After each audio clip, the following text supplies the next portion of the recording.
Hello everyone, this is Warbin with allthingspvp.com. I am here today to bring you some Path of Exile gameplay. If you've been playing this game in the closed beta, some things have changed. This is the open beta weekend. There's some new quests, some UI changes, etc. If you haven't heard of this game, man, you should. It is a very nice, very free action RPG. It's kind of a throwback to Diablo 2, very dark, very violent. And we'll get right into it here. The first playable class is the Marauder. He is the pure strength class.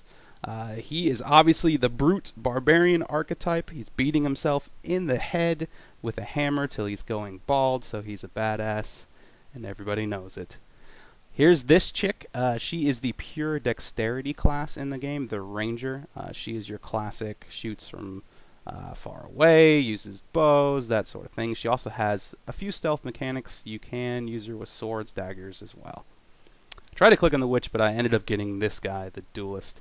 He is the first hybrid class. He is a mixture of dexterity and strength. On the website it says he is good with the ladies, but I say ladies in air quotation marks because come on, look at that guy. The next up is the Witch. She is the final pure class in the game. She is the pure intelligence caster archetype. Think mage, think warlock, mixture of the two. She does a lot of elemental damage, but as well as quite a bit of disorients. The final hybrid class for now is the Templar. This is your classic holy warrior archetype. He is kind of the paladin, kind of a guardian, kind of a monk. He is going to be a mixture between strength and intelligence. That is kind of what I like to play, so I'm going to start this character here. I have actually already started a character named Warbin. This is going to be my second character, so I'm just going to name him Warb. And immediately you can see you are washed up on the shore. You have been exiled off your boat onto the new continent of Rayclast. I'm going to try to talk to my friend here, the only other guy who's made it. And of course, his neck is immediately bitten off by a zombie. But I'm not having that. I'm going to start beating stuff in the face. So right away, I can tell you, even from the beginning, just having this lightning and the rain and the graphics from the shore and the monsters, it was actually extremely satisfying. Not a bad first impression at all, even from level 1, just going around and being able to auto attack and kill some stuff, look at some shiny loot on the ground. It's been a while since we've had a game where you can just run around and pick up loot. There hasn't really been anything since Torchlight that we've played, at least, especially something that is going to have some deep and complex PvP, we think, in the future, and the developers are promising us this as well. Okay, so remember all the class introduction I just gave you? Throw all that out the window, because what I was just showing you right there is all the active talents in this game come from skill gems. These skill gems come in different colors, red, blue, and green. They are given from starter quests. They are also just dropped randomly from monsters. Any skill gem in the game can be used by any class. That's right. So if you want to be a caster Templar, go for it. If you want to be a necromancer Templar, you can do that as well. There are summoned ghouls, zombies, skeletons, all sorts of fun stuff. If you want to be a two-handed melee Templar, you can do that as well. Marauders can even be casters, Rangers can even be casters, etc., etc. How are they going to make that work, though, and at least put a little bit of boundaries on you, and I say boundaries very loosely, is their passive skill tree, which I am about to show you here. This thing is intense. It is supposed to be intense. Depending on what class you are is going to determine where you're starting. I am going around showing different possible starting zones.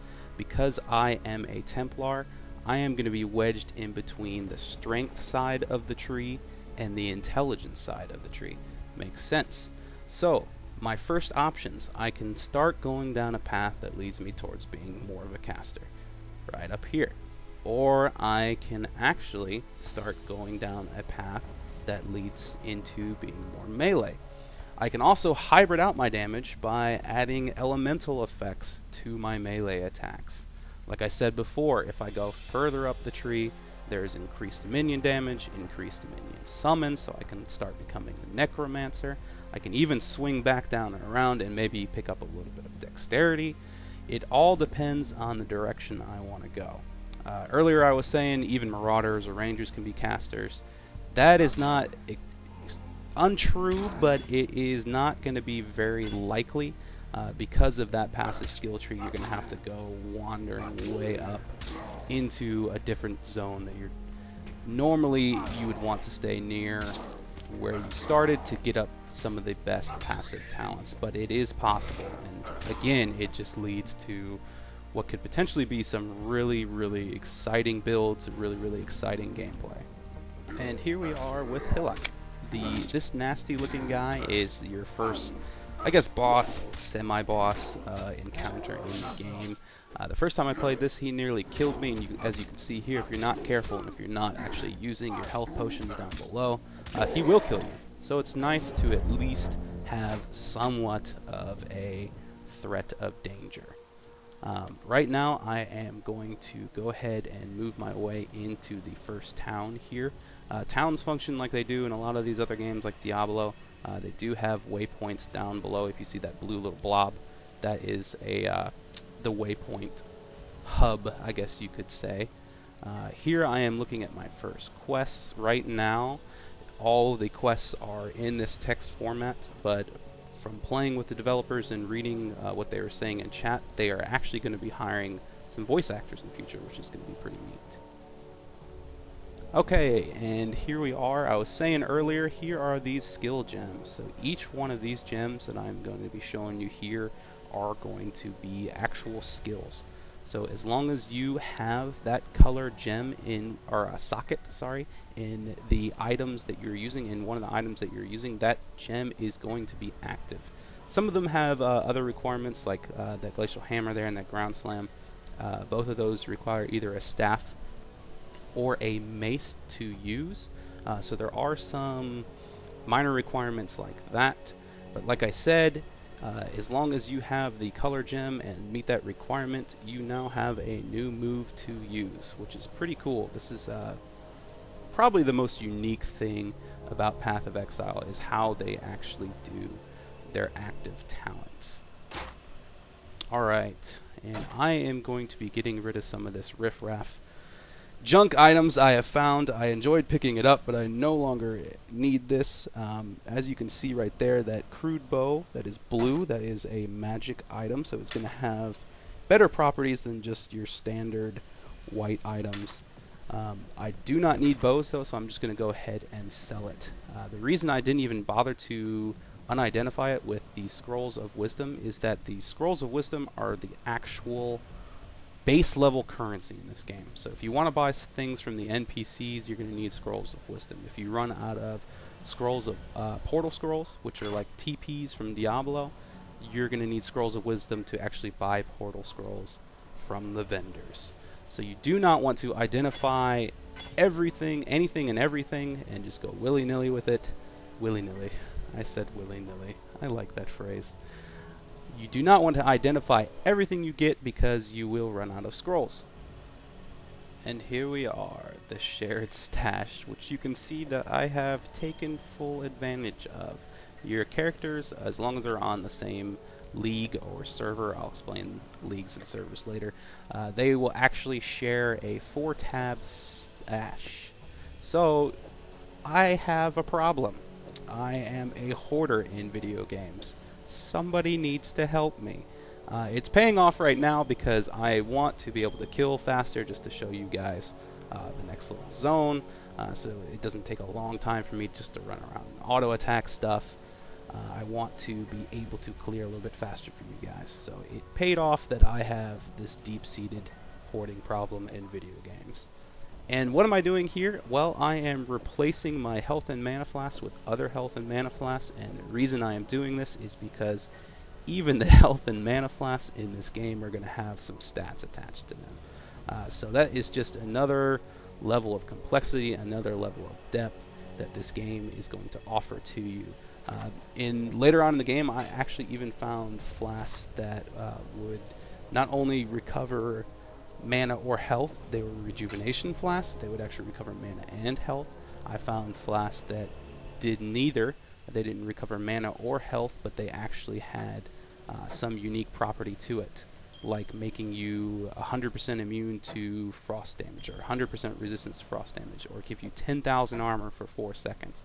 So again, if you do not need all of your health and mana flask slots, later on in the game, there are going to be people running around with pretty much 4 to 5 second invulnerability to certain types of damage flasks. So again, PvP is just going to be hectic as all get out. You never know what you're going to be coming up against as far as active talents go, and you're also going to have to run into crazy different item properties and even crazy different flask properties. So here we are. I'm trying to organize my skills. I've decided that I'm going to be a two-handed DPS guardian just for this video. I am going to run out into this new zone, and one thing you may have noticed that it is actually a zone, so meaning I zoned out into it, so it is instanced. Only myself or my party is going to be able to kill and see what I am seeing right now. That is the case for the standard leagues. So what are leagues? Leagues are essentially servers. Leagues each have their own separate economy, their own separate group of players, and their own separate group of rules. The standard softcore league is just, typical PvE league. There are actually hardcore leagues, like in a lot of other leagues. So if your character dies in a hardcore league, that's it. He is deleted off of that league. He's not deleted permanently, as in deleted the character gone forever. He is just deleted off of that league, and he is transferred onto the standard softcore league. Apparently, they are actually going to be implementing different types of competition leagues. So there are going to be PvP leagues where I actually was talking with one of the developers via email, also reading what they were saying in chat over the weekend and what they're saying on their website. There are going to be PvP leagues that are apparently going to be non-instanced. So when you run out into this zone, it is open season. I guess it's just going to be able to kill anybody you want. There are also going to be some leagues, I think they're calling them cutthroat leagues, that are open season instance like that, where if you die, you drop all of your gear. That is intimidating and extremely exciting at the same time. I've played a little bit of hardcore in Diablo 2, and it was just so incredibly frustrating, but at the same time, I was literally sweating and filled with adrenaline. So I love the fact that the developers of Path of Exile aren't doing like a lot of other games are doing nowadays and trying to hold your hand. They don't hold your hand with that passive skill tree. They don't hold your hand with what active talents you're going to be choosing. And they don't hold your hand with PvP, so it's exciting. You may have seen there that I had a little plus sign with that red gem down in the corner. My active skill gem, Heavy Strike, actually leveled up. So in this game, your talents, the skill gems that you have inserted into your gear, actually level up and gain experience as well. As you can see there, Glacial Hammer just leveled up, even though I'm not even using Glacial Hammer because I'm not using a mace or a staff. As long as the gem is inserted into your gear, it is going to level up. So again, this just opens up another series of options. If you think you're going to use the move in the future, but you're not using it right now, you can go ahead and level it up.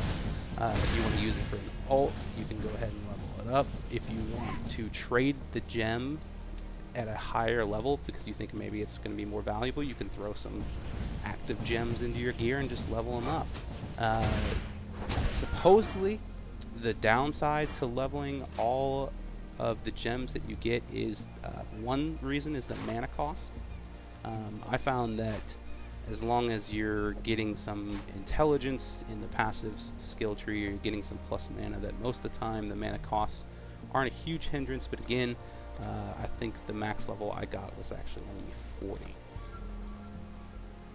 So I'm back to this passive skill tree. I'm trying to figure out where I'm going to go in it. Like I said, I think I'm going to go two-handed DPS, adds maybe some elemental damage to it, but I could go further down and just be straight physical damage. There is even a move I'm about to see here. You have Blood Magic. It removes all your mana, and so all of a sudden you have no mana and you're spending your life as your resource cost. So it's just an incredible array of options.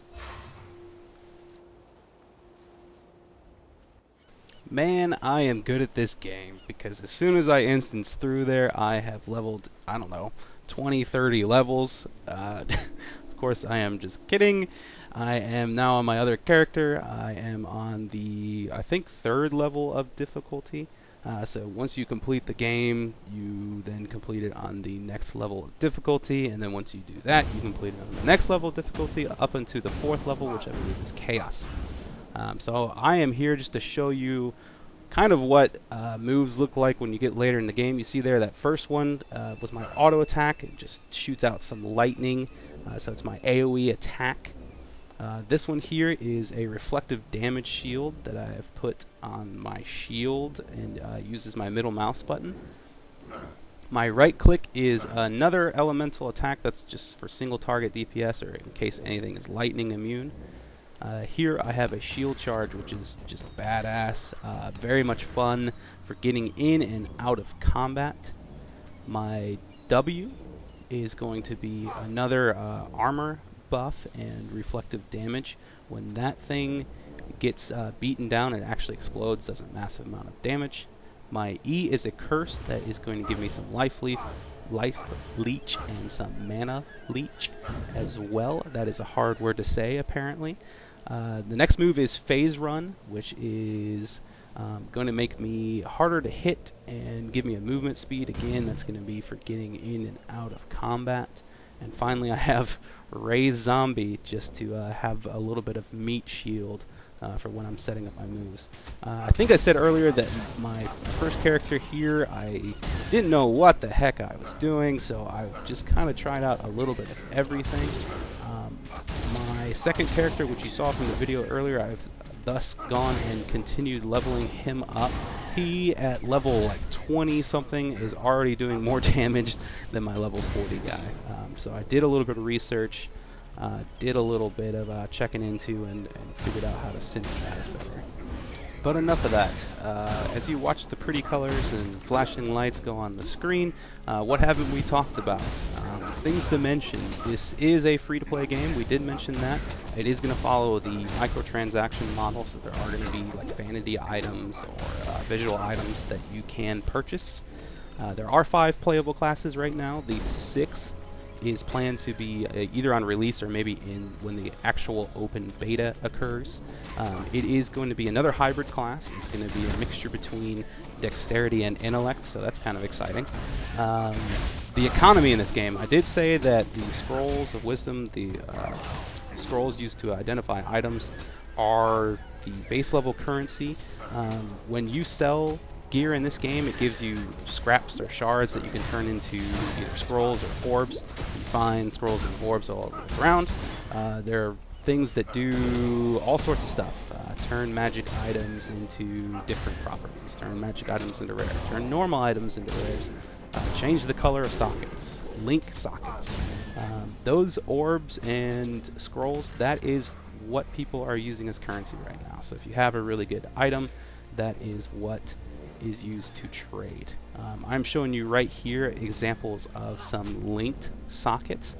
What that is going to do is you can actually take a move like my lightning strike, my left click, add a support gem. You get support gems later in the game that will increase your elemental damage, or they'll increase your physical damage, or they'll add 20 lightning damage onto the effect.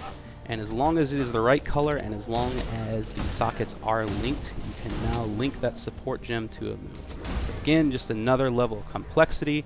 I found that leveling up, sometimes I wouldn't even take a piece of item that I thought maybe was an upgrade, just because of the coloration of the gem sockets. So end game, you're going to be looking even for like white ear that just has the right color sockets or the right links, and that stuff is going to be more valuable than even some of the rares, because the orbs will actually turn into a rare. So that is very reminiscent of doing chaos or battle runs in Diablo 2, and you're looking for, you know, a 4-socketed armor or a 4-socketed shield.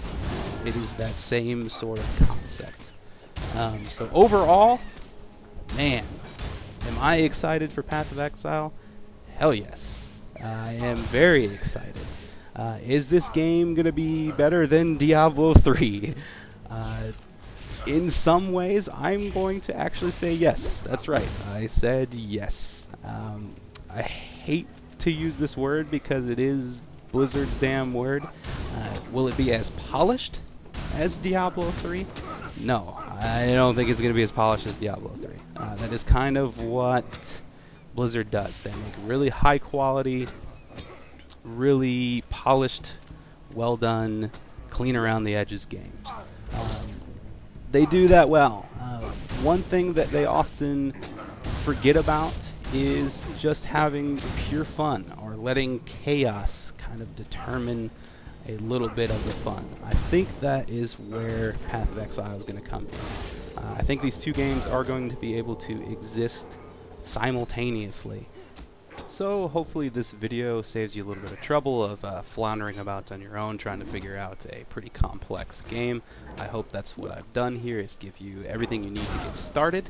If you liked the video, please subscribe, or check us out on our website at allthingspvp.com. We really need the subscribers. We are just getting started with this site, and we plan on making a whole bunch of videos in the future. PvP guides. The first few guides are probably going to be PvE leveling guides, so that you can level up a character and gear out your actual PvP characters. We're going to do this for Path of Exile, Diablo 3, Guild Wars 2. We even do a little bit for League of Legends. So if you like the content, please subscribe. And I am Warburn with allthingspvp.com. Hasta luego, bitches.